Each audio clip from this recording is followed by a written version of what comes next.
মলা প্রাণীর যেন মৃত্যুর স্বাদ গ্রহণ করতে হবে। এ মুসলমান শুনো, আল্লাহর নবীর হাদিসে পাক পর্যালোচনা করলে দেখা যায়, আল্লাহর নবীর হাদিসে পাক যদি ভালোভাবে পর্যালোচনা করি, বর্তমান মানুষগুলা মৃত্যু থেকে দূরে সরে পড়ছে, মৃত্যুর কথা স্মরণ করে না, মৃত্যুর কথা মনে হয় না। এই মৃত্যু বলতে যে কিছু আছে সেইটাও কিছু মানুষ জানে না, বিশ্বাস করে না। কথা কোন ঠিক কিনা?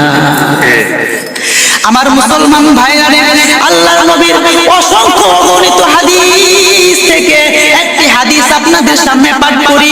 এ মুসলমান শুনো, আল্লাহর নবীর হাদিসে পাক থেকে মিশকাত শরীফের বর্ণনা, আল্লাহর নবী বলে আকসিরু যিকর হাযি বিল্লাযাতিল মাউত।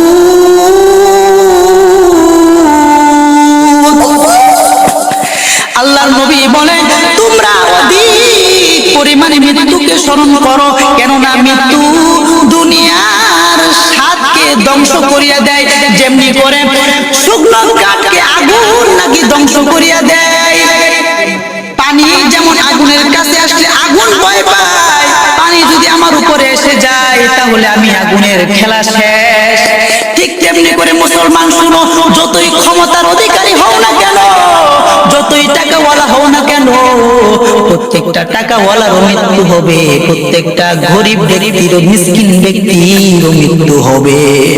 হে মুসলমান শুনো, আল্লাহর নবীর হাদিসে পাক পর্যালোচনা করলে বোঝা যায় যে মানুষগুলা মৃত্যুকে অধিক পরিমাণ স্মরণ করবে। আল্লাহর নবী জানায় দেয়, যারা বেশি বেশি মৃত্যুকে স্মরণ করবে তাদেরকে আল্লাহ তাআলা 3টি পুরস্কার দিয়ে দিবে। আল্লাহ তাআলা জানায় দেন, যে ব্যক্তি প্রতিদিন বেশি বেশি মৃত্যুকে স্মরণ করে, আল্লাহর নবী বলে আল্লাহ পাক রব্বুল আলামিন তাকে মৃত্যুর আগে 1 নাম্বার পুরস্কার যেটা দিবে, আল্লাহ পাক রব্বুল আলামিন তাকে মৃত্যুর পূর্বে তওবা নসিব করার সুযোগ করে দিবে। 2 নাম্বার পুরস্কার, আমার ভাইরা একটু গভীর মনোযোগ দিয়ে শুনেন, আল্লাহ পাক রব্বুল আলামিন তাকে 2 নাম্বার যে পুরস্কারটা দিবে, 2 নাম্বার পুরস্কার হলো সে যে ইবাদতগুলো করবে, প্রত্যেকটা ইবাদতের মাঝে আল্লাহ তাআলা তার ইবাদতের মাঝে মজা ঢুকায় দিবে। দেখবেন ইবাদত করতেছেন আর মজা লাগে, কোন নফল নামাজে দাঁড়াইছি মজা, নফল নামাজে সেজদায় গেছে মজা, বান্দা সেজদা থেকে উঠবে না, রুকুত গেছে মজা, রুকু থেকে আর উঠতে মন চায় না।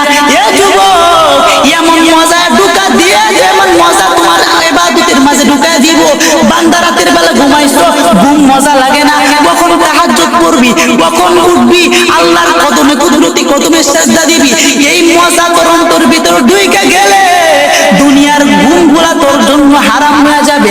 রাত্রে 3টা বেলা ঘুমগুলা যেন হারাম হয়ে, ফেরেশতারা যেন তোর স্বপ্নের মাঝে ডাকতে থাকবে, বান্দা উঠ উঠ, ফজরের নামাজের সময় হয়ে যাইতেছে, বান্দা উঠ, তোর তাহাজ্জুদের সময় শেষ হয়ে যাইতেছে, বান্দা উঠ, আল্লাহ তাআলা তো শেষ আসমানে এসে তোরে ডাকতেছে, বান্দা কি প্রয়োজন, তুই আমি আল্লাহ তাআলার কাছে চা, আমি আল্লাহ তাআলা তোকে দেওয়ার জন্য প্রস্তুত।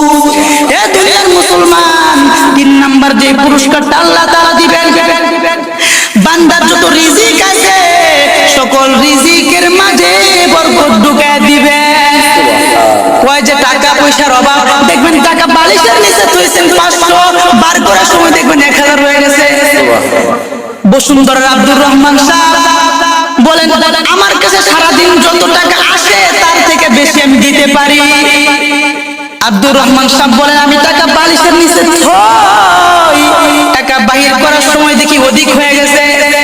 এটা আল্লাহ তাআলার বরকত। এই জন্য বেশি বেশি মৃত্যুকে স্মরণ করতে হবে আমার মুসলমান ভাইরা রে। এই জন্য অধিক পরিমাণে যেন মৃত্যুকে স্মরণ করতে পারি, আল্লাহ তাআলা যেন সেই তৌফিক দান করেন।